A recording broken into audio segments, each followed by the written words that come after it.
Bom dia, um maravilhoso dia para você. Quando eu me refiro a dia, a gente não estou falando do período da manhã, da tarde ou da noite, mas sim dessas 24 horas que o Senhor disponibilizou, que Ele te deu para você fazer algo extraordinário e ser alguém extraordinário. Meu nome é Jéssica Cerqueira, estou aqui hoje para mais uma leitura diária da Bíblia.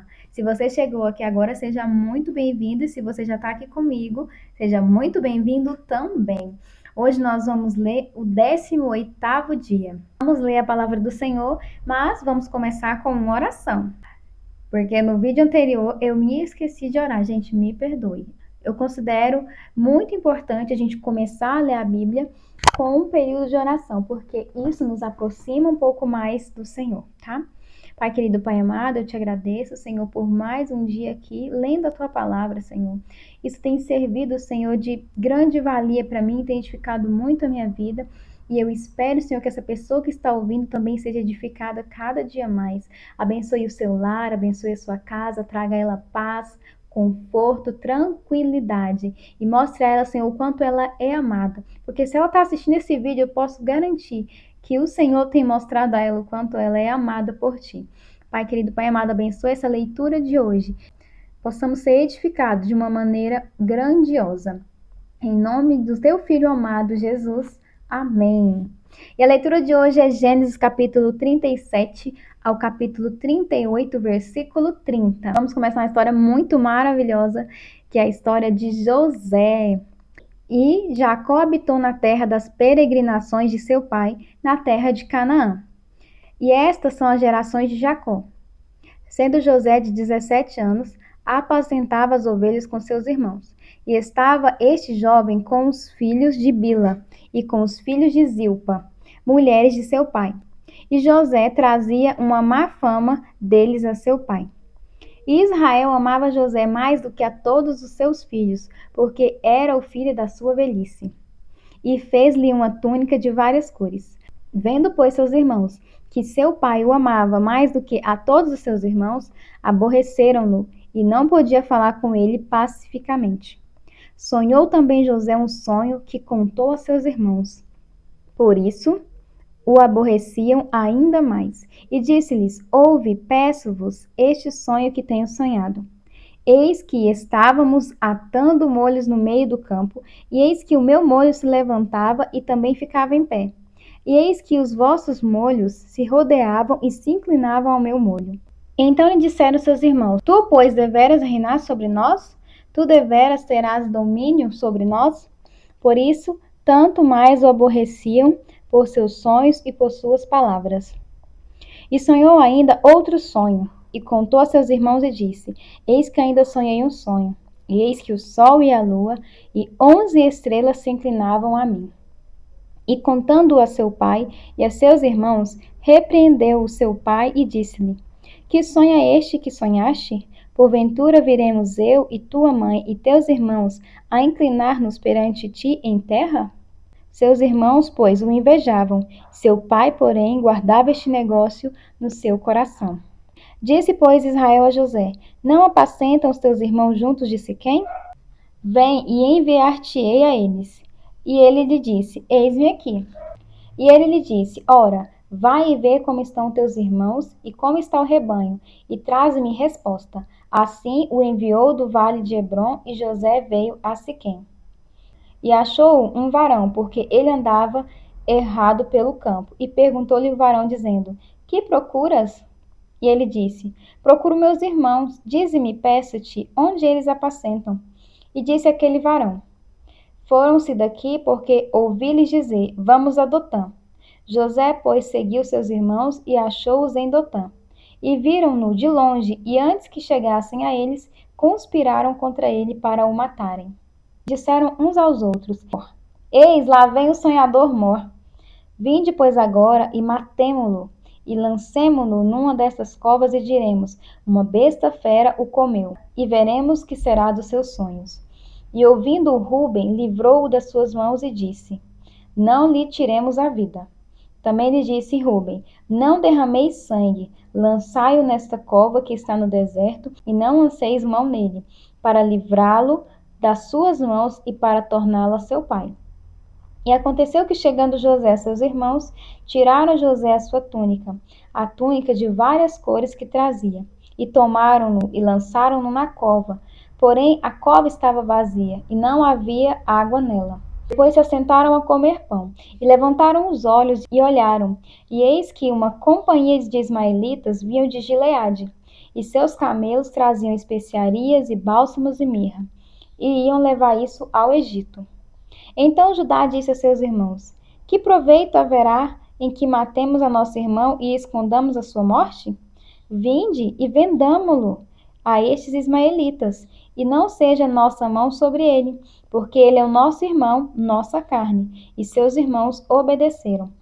Passando, pois, os mercadores medianitas, tiraram e alcançaram a José da cova, e venderam José por 20 moedas de prata aos ismaelitas, os quais levaram José ao Egito.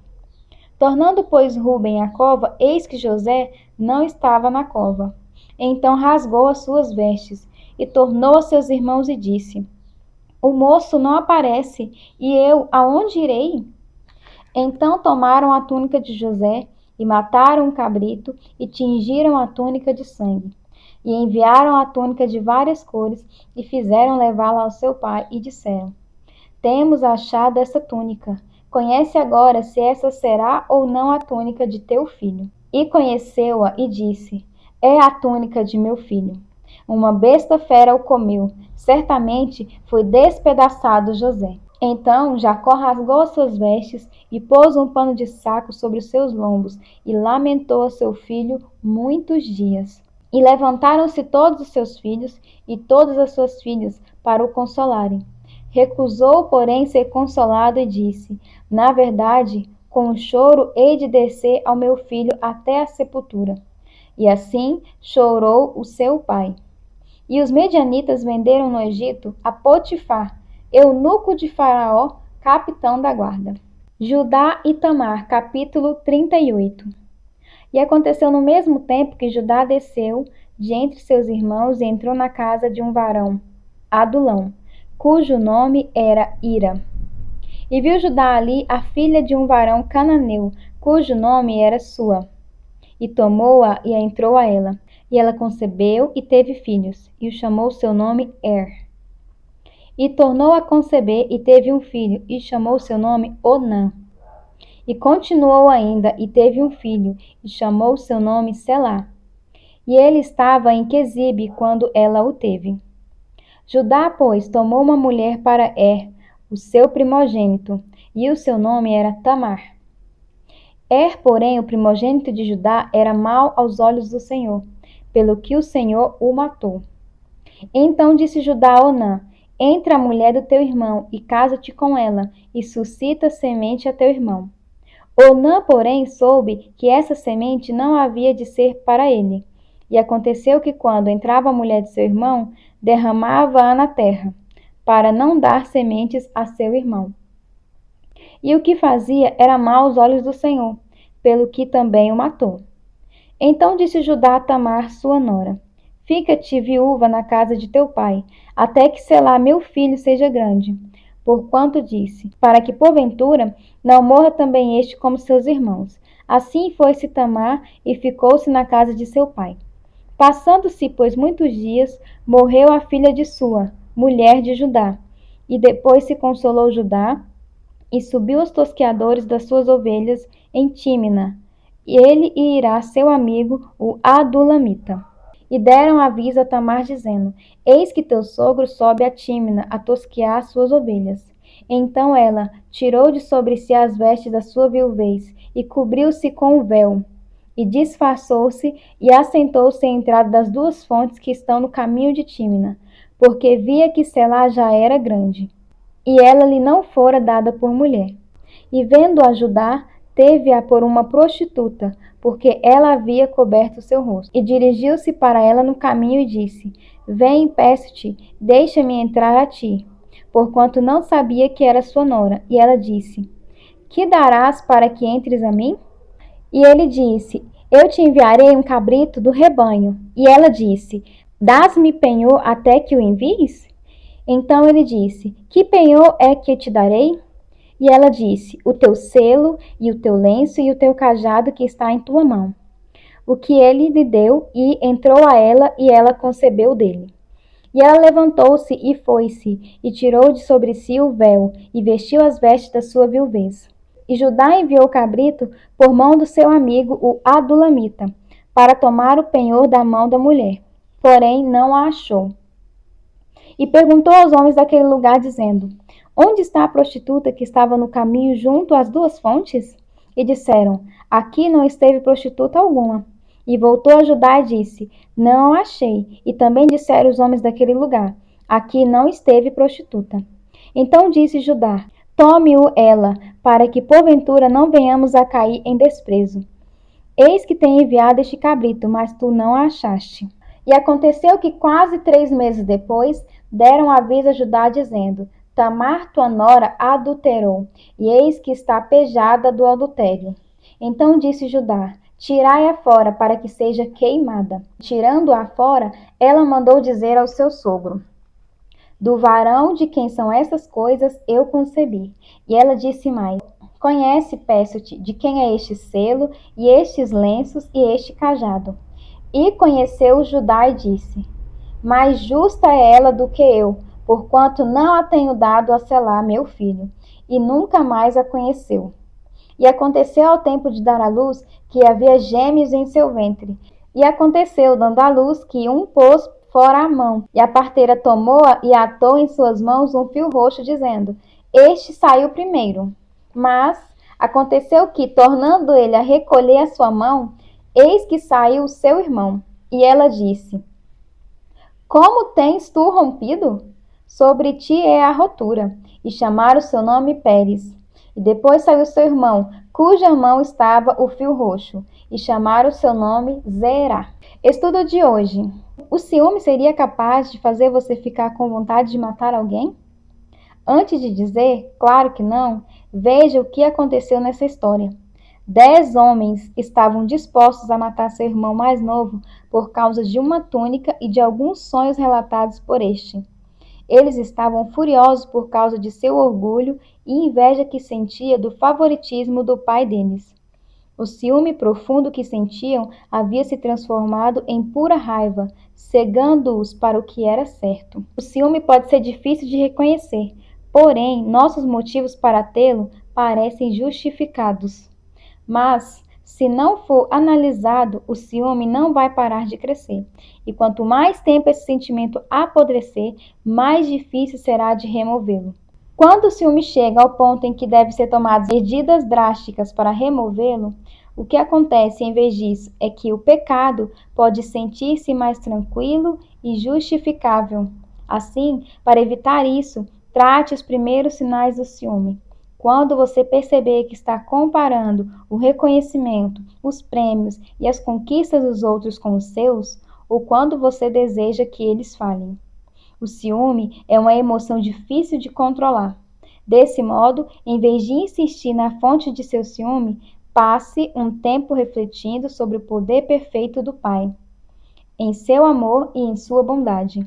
Essas qualidades revelam um Deus que quer o nosso bem e procura abençoá-lo por meio da sua confiança nele. Mateus, capítulo 12, versículo 22 ao versículo 45. A acusação contra Jesus.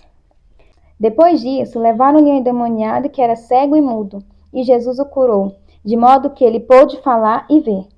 Todo o povo ficou atônito e disse: não será este o filho de Davi?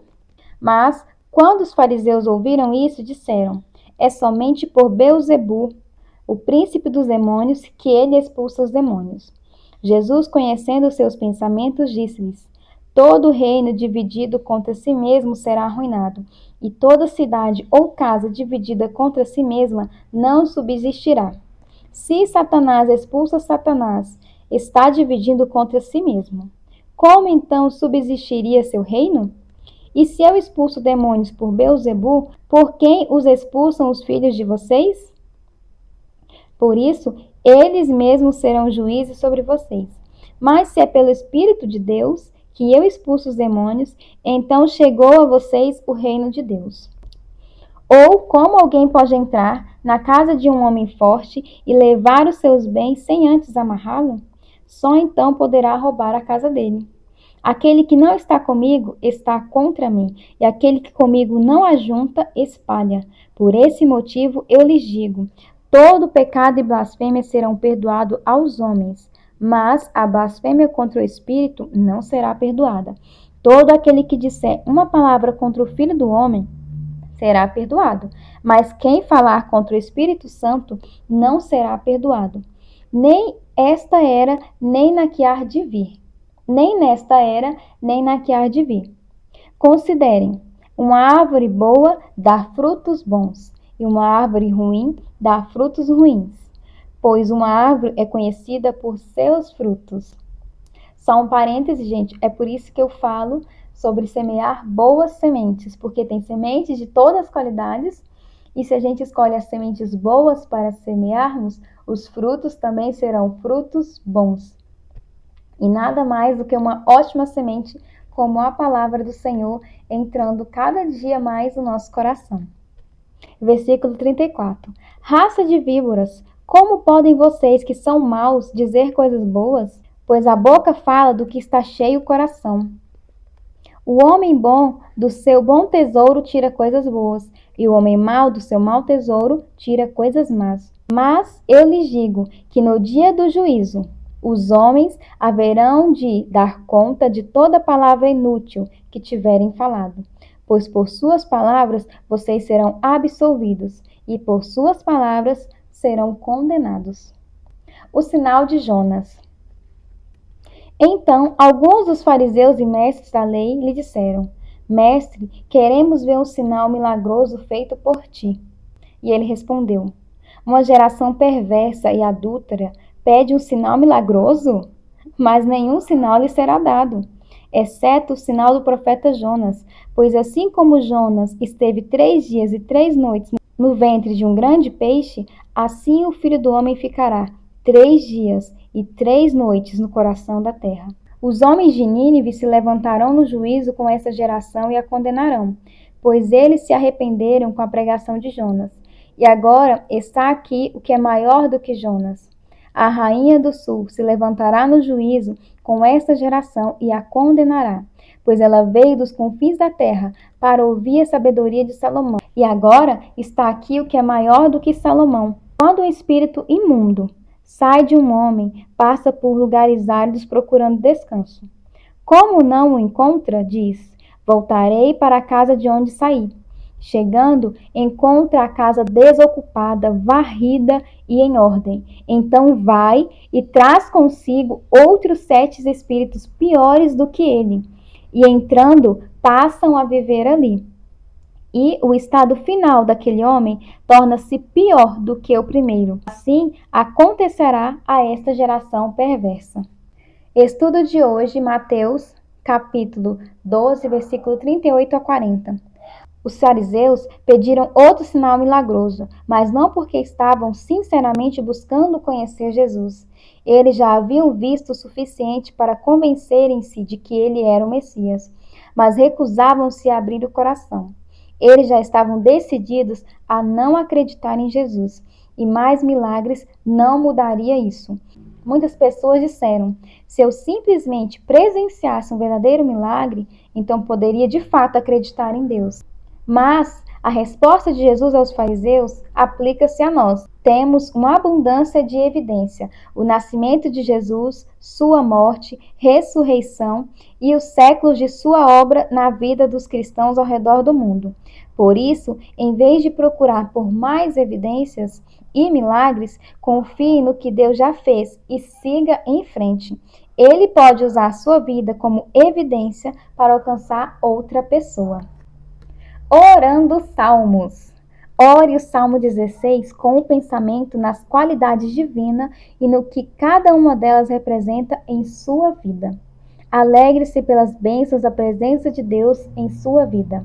Salmos, capítulo 16, do 1 ao 11. A confiança e a felicidade do crente e a certeza da vida eterna. Capítulo 16. Guarda-me, ó Senhor, porque em ti confio. A minha alma diz ao Senhor: Tu és o meu Senhor. Não tenho outro bem além de ti. Digo aos santos que estão na terra e aos ilustres em quem está todo o meu prazer. As dores se multiplicarão àqueles que fazem oferendas a outro Deus. Eu não oferecerei as suas libações de sangue, nem tomarei o seu nome nos meus lábios. O Senhor é a porção da minha herança e o meu cálice. Tu sustentas a minha sorte. As linhas caem-me em lugares deliciosos. Sim, coube-me uma formosa herança. Louvarei ao Senhor que me aconselhou, e até o meu coração me ensina de noite. Tenho posto o Senhor continuamente diante de mim. Cachorro, deixa eu terminar. Não sei quando que ele começou a latir.